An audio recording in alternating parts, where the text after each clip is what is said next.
story lasting impact? Is it the plot, the characters? Maybe it is the emotional core. Join us today so we can talk about it.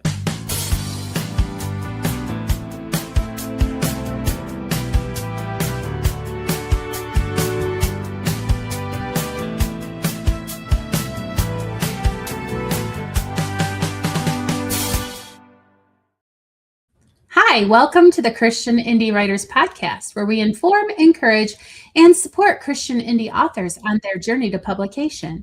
My name is Jamie Hirschberger. I write short fiction under the pen name J.R. Nichols.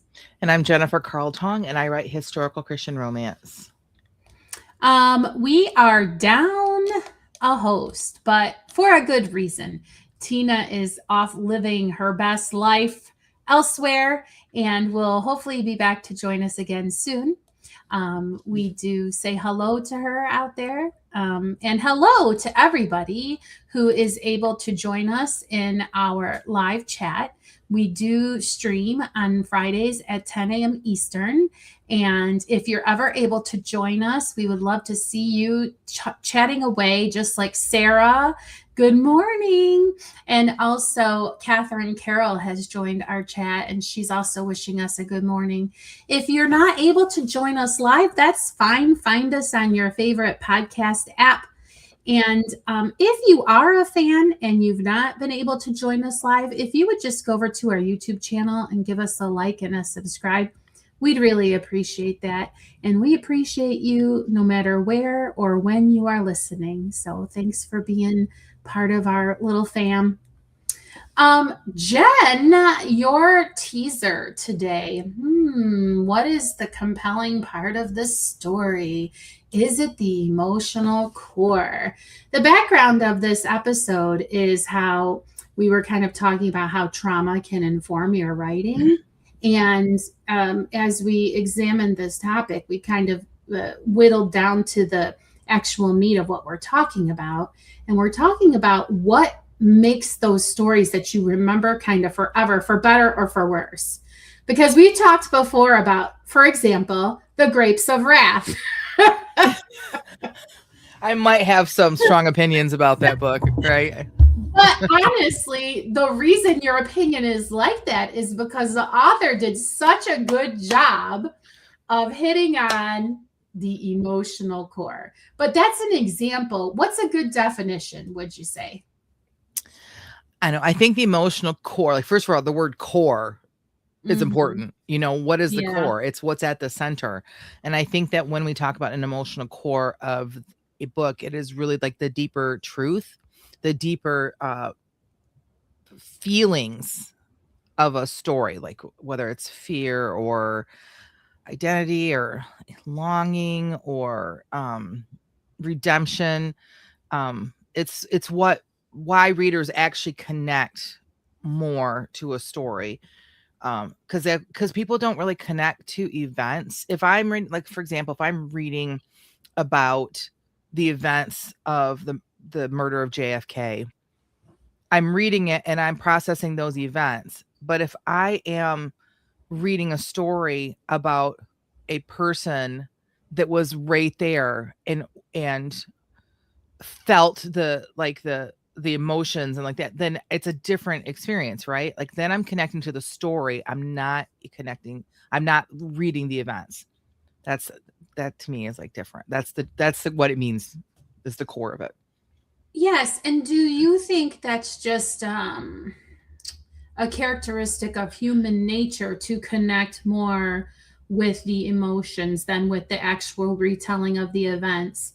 It's possibly protective, and possibly there's like a dual purpose. You know, your brain kind of protects you, because imagine you are a trauma worker in a hospital, or you are in the military or something, and all of these events, which could be traumatic, happen, and you have to be able to just relate them. But then that's going to have a different impact on you than actually emotionally processing. Right. Exactly. You know, I think that, like you said, is it just a human nature thing? I think that that's how we are created. I mean, in the first book of the Bible, God himself says it is not good for man to be alone. Like he needed someone else to connect with. And we look at other places in the Bible that like even in the New Testament when we are encouraged to never stop meeting with other believers. It's because we need that connection. I don't need to meet with other believers because we have to share oxygen, or like it's not physical things, right?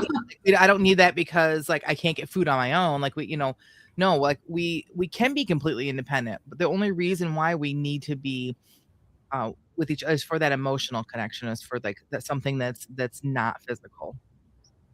Okay. And so again, we kind of honed in on this emotional core because we were talking about trauma and how it can be depicted or used to create art, specifically writing.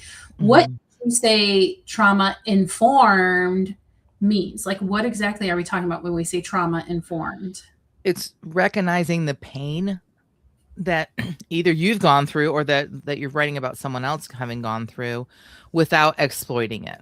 Without, so like we're not writing from a place of trauma, which I know people you can do that, but trauma informed is more about harnessing what the pain is without like making it a spectacle, I guess.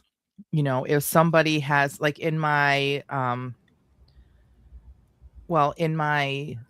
last book, without giving away too much, there is somebody that has been abused in the book, and without exploiting it, I wrote about like the aftermath and what it's done to her life and the pain. And so that's like a trauma informed thing. Like what she's been through is informing her actions in the story. It isn't the story isn't about what happened to her, if that makes sense. It does. And I feel like,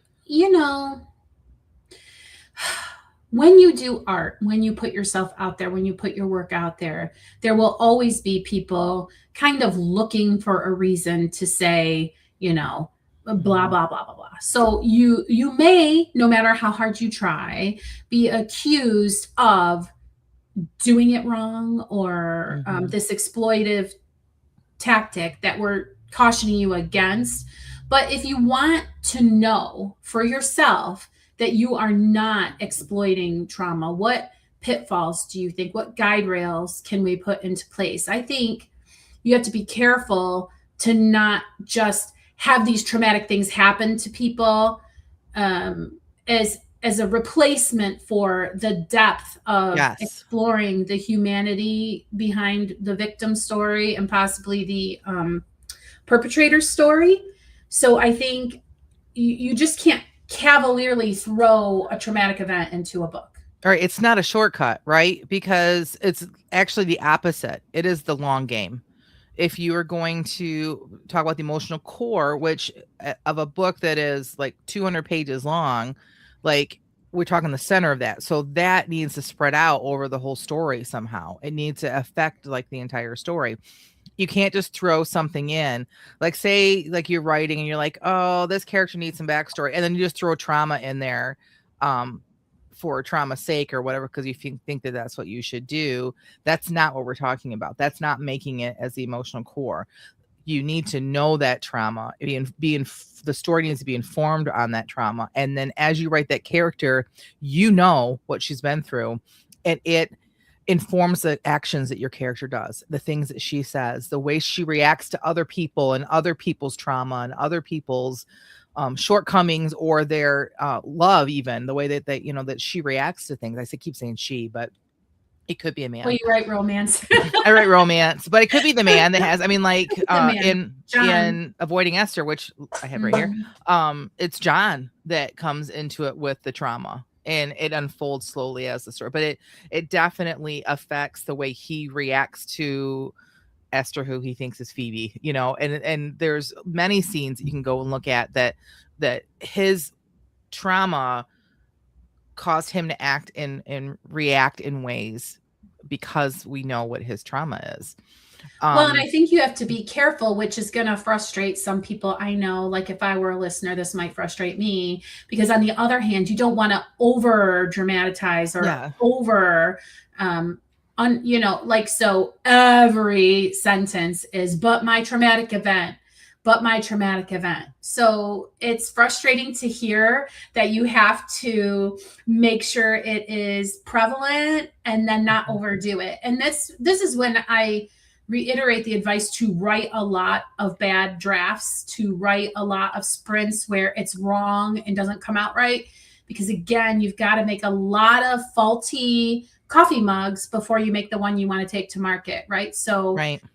practice and examine in your own life how trauma informs the life of the people around you. You are probably working in an office or in a retail environment or just at your church. You are within a stone's throw of people who are experiencing the effects of a gut wrenching, life altering trauma, and they just have to keep going. But Mhm. the way that they interact with you, the way that they react to certain situations is going to be flavored by that trauma, even though they don't talk about it. You might look at this person and wonder, how can you be still functioning after what happened to you? And yet they do. And so again, life imitates art, or the other way around. The point is, try to do it right. Right. And Don't do just too much. and remind yourself, like we started this conversation off with, is that you're not writing about the trauma. It's trauma informed. So Right. if you keep going back to the and over dramatizing, you're focusing on the trauma, not on the trauma informed. And that's a whole nother thing. But your book will be, unless your point of your book is to write about the trauma, then that's a whole nother thing. But in general, when you write fiction, if you're writing, it doesn't matter if it's a mystery or if it's a romance or a fantasy. If you have a character that has experienced trauma and you're writing trauma informed, it's not about the trauma, it's about the being informed by it. Now, I do have a scene in both those books that I mentioned where the trauma comes out and you get the whole story, but it's a scene, and we don't, like, it isn't repeated all the time, and they don't live in the middle of it. It is, you, like you said, it's just, don't over dramatize it. Well, I mean, I think that you're segueing, whether intentionally or not, into actually the how to, Hmm. right? So if you're going to have a trauma informed character or plot line, or whatever, how do you do it specifically without exploiting? Right. Well, first of all, you have to be authentic. If if you're writing about somebody who has like experienced pain, you first, for me, I think the most important thing is to show the internal, because again, it's an onion that we're taking the layers off. Because a person who's been through trauma, they don't just in general walk around with it on their shoulder telling everybody, here's everything I've gone through and this is how I experience it. They don't. They bottle it up, and it's people, as people get closer to them, they take, layers of it off. But their thoughts when something's happening, body, like, responses, or like physical responses to things that are happening, will give your reader clues. Oh, there's something not right here. Right. Like, Mm-hmm. again, go back many, many episodes. We've said this. And don't treat your reader like they're stupid. Let Right. your reader figure things out as they're reading your book. Um, Triggers. That's the other thing too. Make sure that you have, like, triggers. Like in Avoiding Esther, red roses were a trigger for John, and that shows up throughout the book a few different times. So pick a trigger, and kind of pepper it in as you're slowly leading your reader to the resolution of discovering what the trauma is, and them, why this person is acting that way. Well, and speaking of resolution, there's no quick fix to this. Like, you can't have a one and done scene where a person sort of like volcano talks to her best friend about what's going on, and then after that she's, the Miracle, the happiest trauma. person. Yeah. Yeah, the trauma's gone. What a miracle. Like, that's not realistic, right? And it also, Right. people aren't going to be able to relate to that. Like, how Hmm. sad would it be if I'm a reader who's gone through the same trauma that the character has, and then all of a sudden this character is just healed from it, but I can't heal. right? Like that's not Yeah, a place we want our readers to be, and it's not authentic writing. So that's a good point, agreed. Jamie. Well, and I think that, like, here's the thing. Whenever I talk to a non-writer about how my characters will go off script, I get a strange look. But Mm, honestly, you have to allow for agency of these characters, and mm, they're not you, right? And right. especially if you've never experienced the trauma, and this is you sort of like, you've researched and you've interviewed people, and you're kind of like compiling a character from um, those facts or whatever. You have to have the character have its own, have agency over their choices. Like, even in their most broken moments, they're going to act in ways that may surprise you, but you have to let it happen. It's okay if you hate what they do, Yeah. that you like hate that they are doing what they're doing, if it matches up to what the trauma is that they have experienced in life, right? So it's okay to let that happen. It's okay to write characters like that because that's realistic. So, Sarah, she says that she loves it when her characters go off script. I do too, because it's very fun to learn about these. It's very much fun to be a creator, right? I mhm, love it. I it just love really it so is. much.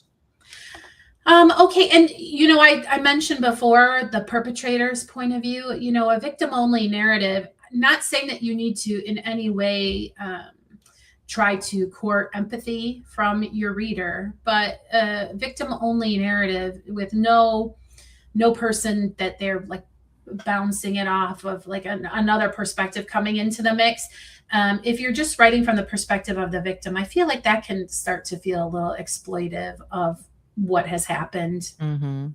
It sounds counterintuitive, but No, do I you agree? agree. You know what else I think too? I also think that if you're writing the victim's perspective, that if they're always the victim, and everything else in their life they do, they're perfect at it, I think that doesn't feel genuine either. It's okay for your Mm, person to be a victim, but also to make poor choices too. And also mm, to like be human and make mistakes and do things that your reader is not going to like that they're doing, right? That's okay because that is realism. If you have somebody that, let's say for like, so John, his mom left when he was very young and like abandoned him. If John was like the perfect human being and all we knew was like his mom was this terrible person, and like it would become a boring story. Like, okay, your mom left you, but look at how great you are. Look at how great everything. No, John made a lot of mistakes. He was like not a good person at the beginning of the book. Right. So I think that as well, like the whole victim mentality is that it's okay to have someone who makes mistakes. It's also okay to have a victim that is persevering and pushing through, mm. like you'd said. So, yeah, like don't overplay the victim card. Again, we're not writing about the trauma, we're writing informed of the trauma. Correct, correct. And not everybody behaves appropriately based on their trauma. There are Mhm. many personality disorders that are derived from, early trauma, presumably, and you may not act like a nice person because of it, and that happens too. Mhm. Mhm. Okay, so language and tone. We've talked Mhm. already a little bit about sensationalism. We just didn't call it that. You just, you don't want everything to be a collapsing into a heap of tears moment. I mean, unless you're writing a really dramatic character, and that's kind of like why, that's not the appropriate way to handle it. And you want to be intentional and write Mhm. with restraint. But I feel like those are guide rails that we've kind of already put in place. It's just important to take a moment to really say those words. Mhm. Agreed. Now, what about just other practical tips about writing trauma informed works, Jen? We have a whole episode where we talk about writing the senses. We did that in the past 6 months. I should have looked that number up, but what episode it is, but I'll look up and put in the show notes. But I think that if you can write the senses, like what is the character seeing? What are they feeling? What are they hearing? What are they smelling? And use that to hint at what this character is gone through, or how this character is perceiving what they're going through right now based on their past. I think that's probably the number one thing you can do, is because that's how the majority of us experience like our trauma after we've gone through something traumatic. We don't like I, having lost so many family members, yes, I live with it every day, but not like I'm not in the throes of depression about it every day. I'm not more in the throes of mourning every day, but I will. Yesterday in our sprint, for those of you that are doing our 30 days of writing sprints challenge, our Patreon sprint was last night, and Alyssa said to me, "Hey, I like your sweater. We're both wearing stripes." And I was like, "It was my mom's." And then she's like, and then um Teresa, thank you. And I went blank. Teresa said, "I'm wearing my mom's sweater right now," and she's lost her. Like we just all of a sudden like, so it's little things like that. So then the immediate like, oh, like feeling my mom's sweater, looking at my reflection on the computer and seeing my mom's sweater, not because I wasn't really thinking when I threw it on, you know. So getting those details right, just the senses, the sensory images, I think are very important. Um, I think writing around the trauma, like I did with John, like his reaction to red roses, very confusing. Why, until you like get a flashback and then you're like, oh, this is why he that. So you write around it. He doesn't share the trauma then with Esther. He doesn't, like, he like leaves the situation and you kind of start to understand it. So you kind of write around it. Um yeah. So those are the things I Yeah. do. It's interesting too, Jen, because like let's say I was going to write a story about the loss of your mother. I might want you to take a look at it and to see if it feels appropriately informed. I think if you can find beta readers or other people to read for sensitivity, that could be a good hint. Because if you've not ever, especially if you've not experienced the trauma yourself, these people from whom you're forming your composite, see if it would be okay. Of course, get permission first, because maybe that would be not something they would want to do. But I think that is a good tip for making sure that you're being sensitive. Yeah, that's a really good tip. Yeah. Okay, so now we talked about no instant fixes. Mhm. Okay, so if you're going to write about the trauma getting healed, like let's say this is an arc of your story, that this traumatic event happened and now there's going to be a healing. How do you do that? How do you do it right? You concentrate, I think, on the progress that your character is making, not them reaching perfection. Now, I think you can have a satisfying arc completion. And there's lots of ways of doing that. And maybe it is like that a person really comes to terms with the fact that their mom left them as a kid, right? I think that's very possible. Because again, we write fiction, so we can really do whatever we want, right? Like this is like we're in control of this.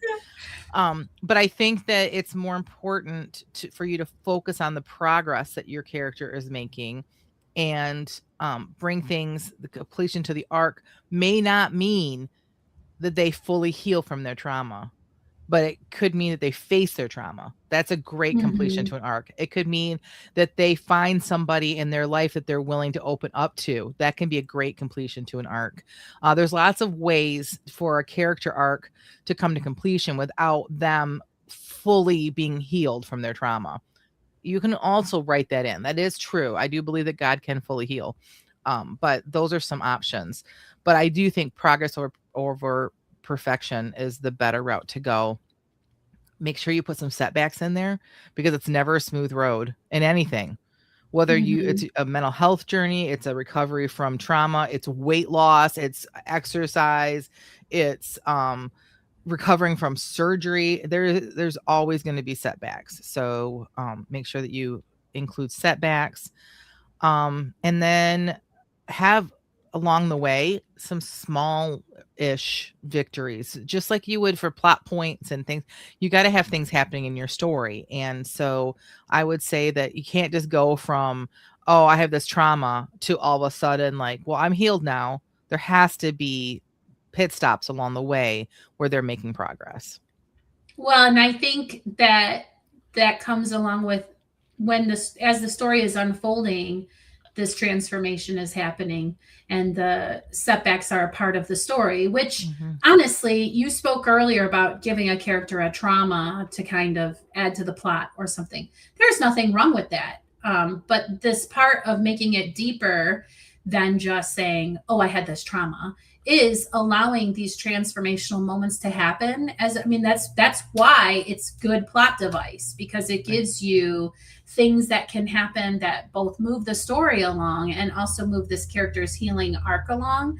Mm-hmm. Again, trust your reader. You don't have to be really heavy handed with it, like, oh, this moment as she was standing by the pond looking at the ripples in the water, you don't have to blatantly say that this is a healing moment, but trust your readers to know.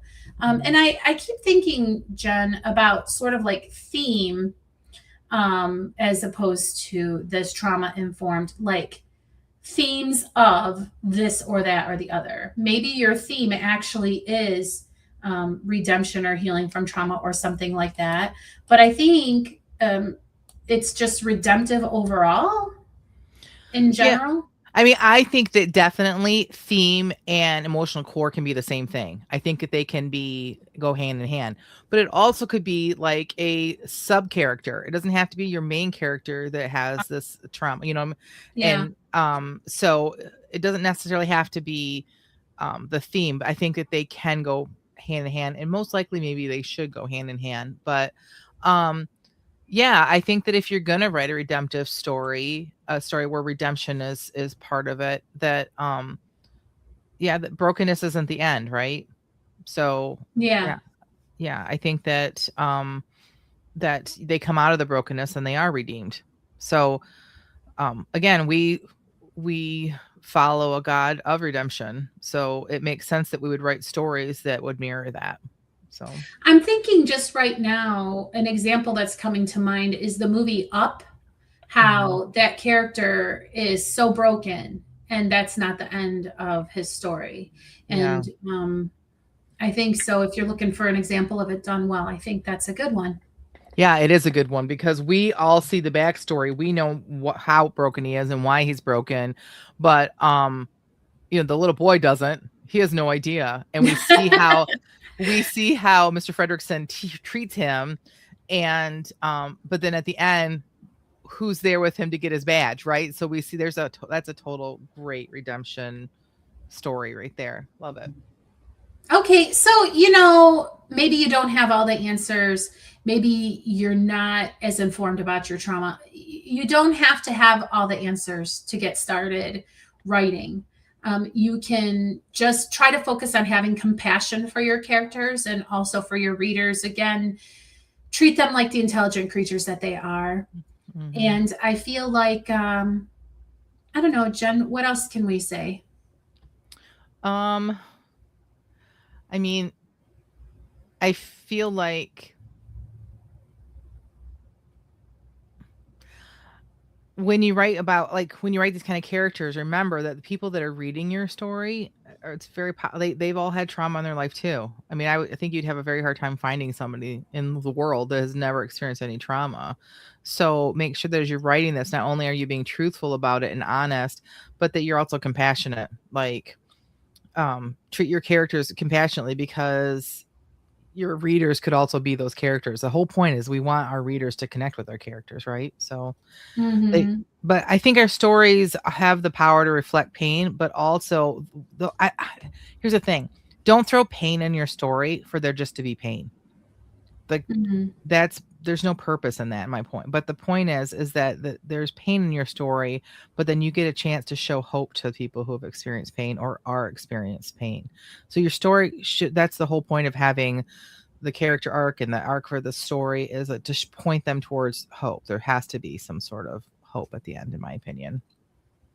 Yeah, I remember, I couldn't tell you the name of the movie. I remember turning on this movie and it was very much like did not follow that direction.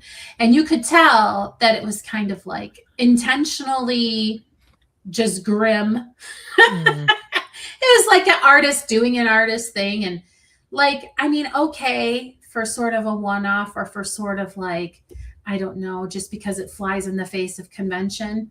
But there's a reason that like Hallmark movies do so well. There's a reason that romances do so well. People like a happily ever after, or at least a glimmer of hope. There's a reason Westerns do so well, and The Duke was the Duke.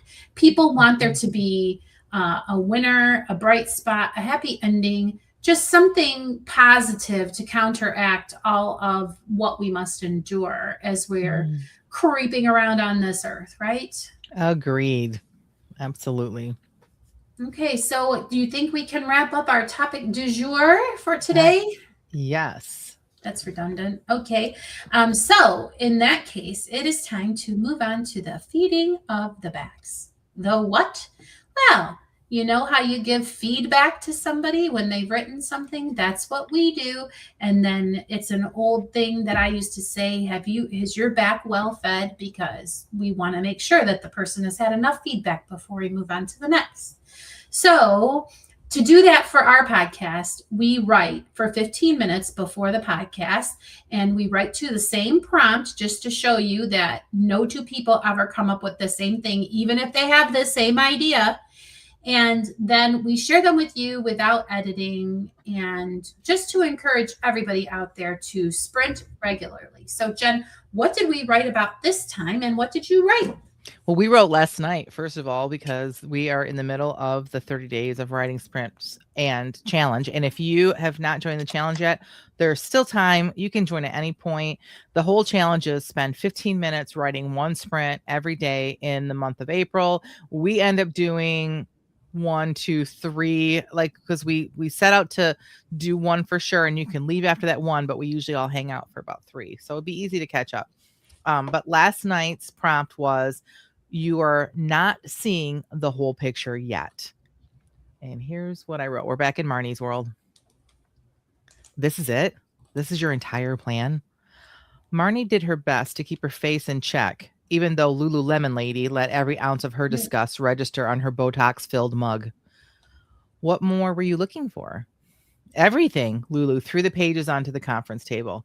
There's no way this budget will cover production costs and product placement. This wouldn't cover a single ad to play in just one football game. That's because we aren't creating a traditional commercial.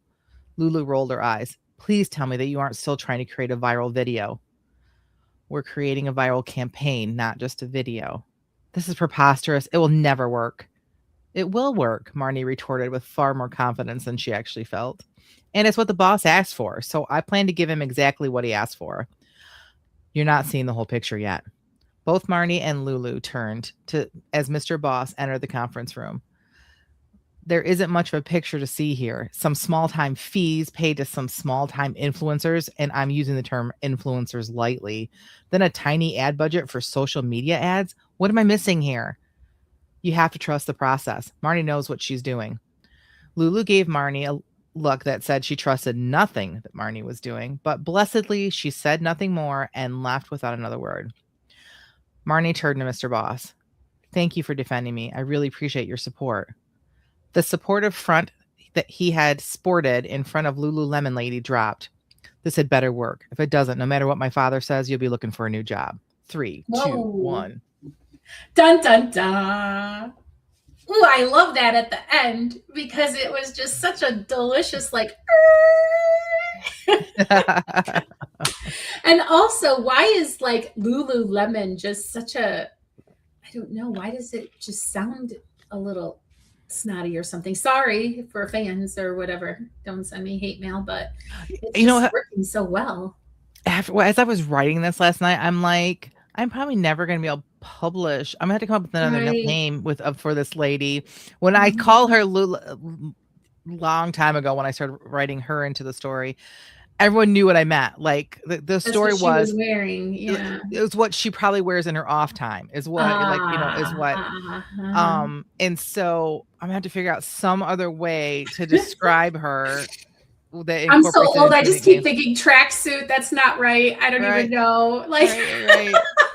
I'll figure it. yeah. Lululemon lady fits, right? Like it just was the private Yes. print, but yeah, it's okay. I'll figure it It's out. the nice alliteration too. Ooh, I will miss it. Yeah. Hey, back to what we were talking about. Meg says, "Up is brilliantly written. Too much fiction is heavy-handed and cliche." Agreed. And we've missed Yes. you, Meg. It's nice to have you back Yes, in our we chat. have. We were wondering. We were wondering. It's so good to Yep. see you.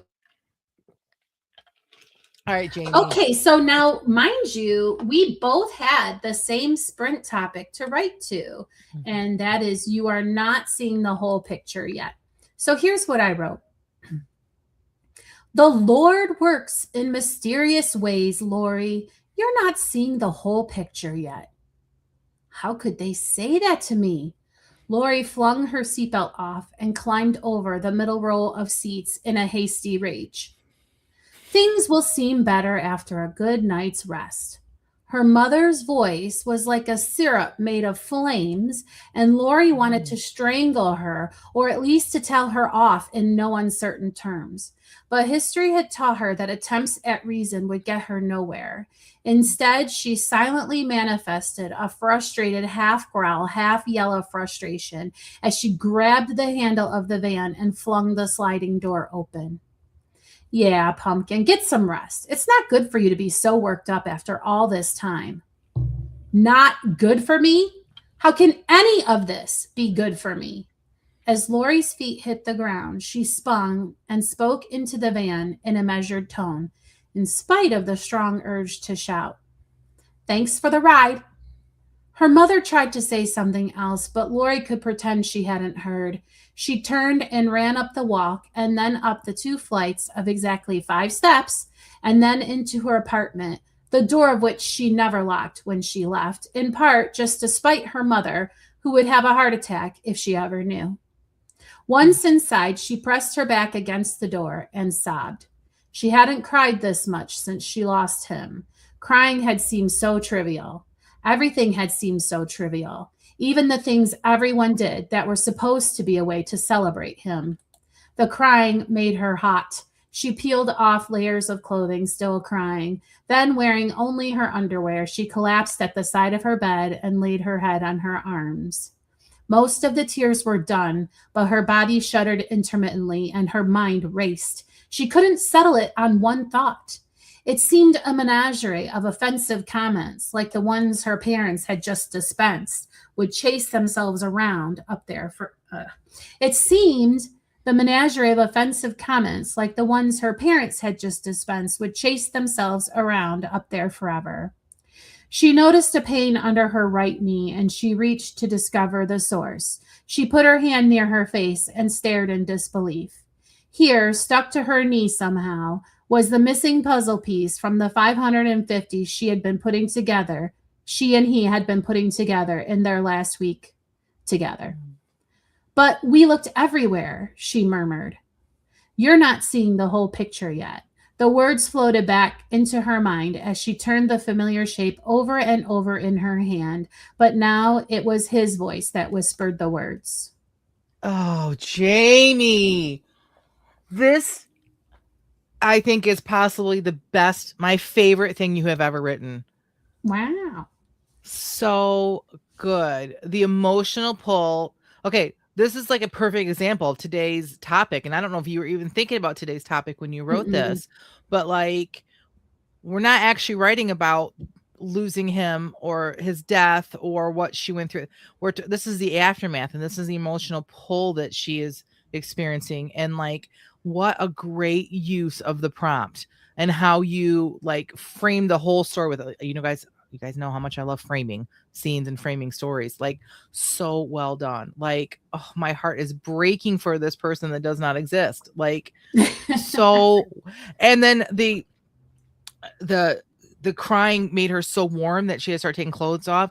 Like, that's a real physiological thing that happens when we get upset. Like, when like you have a panic attack or when you are like very emotional, your temperature does rise. And so good, Jamie. Like, I appreciate that. it Thanks. felt Yeah. so real. Yeah, loved everything about that. Goes to the Oh, top of the list for thanks. me of all the things you've ever written. So good. I love Fridays. Me too. They're the best. I do also love seeing everybody who showed up in the chat. I love seeing our Patreon supporters on our now daily gatherings that we're having. We'll have to figure out how to make this more than just twice a year, although maybe that's what makes it special. I don't know. Yeah. But anyway, what's next? We're coming up on the end of our time together. What will be next for you, Jen? Well, I am working behind the scenes on extra scenes for each of my books. So I've been writing the extra scene for Avoiding Esther. These are the things I plan on creating for my newsletter. In the past, when my marketing plan was put book 1 for free, book 2 at regular price, book 2, 3, and 4 at regular price, but offer book 2 for free, the ebook, if people sign up for my newsletter. That marketing plan doesn't work if you're in KU. And I've gone back and forth about getting out of KU or not, and going wide again. But I really feel like I have not put in the effort I should to market KU the way KU has. It has to be marketed differently than if you're wide. Mm-hmm. So that's my plan right now, is to finish up these extra scenes. They are lengthier than some extra scenes I've read from other people, but that's just how I am. I got to get the whole story arc in there.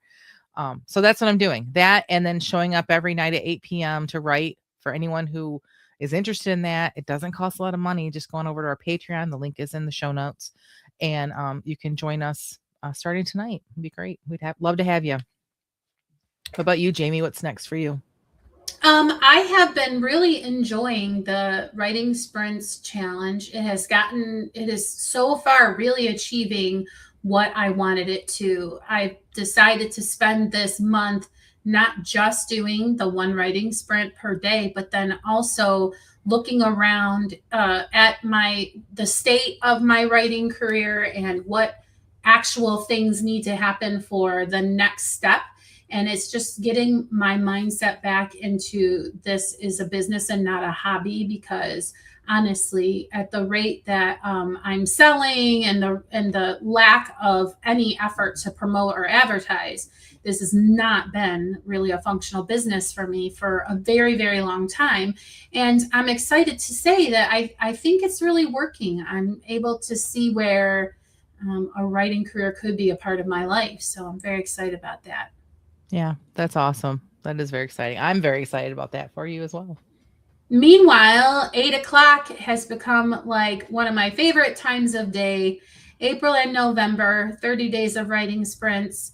Come and join us. If you cannot, in our Facebook group, free to be over there, there is a tracking form. So fill that out to let us know you've written. Yep. You can go to our website at christianindywriters.net, and you can register there as well, so that we know that you are part of the challenge, and that we can cheer you on from afar. Okay. So that concludes this episode of the Christian Indie Writers Podcast. Until next time, may your pen be prolific, may your deadlines be met, and may all of your words honor Christ. Bye now.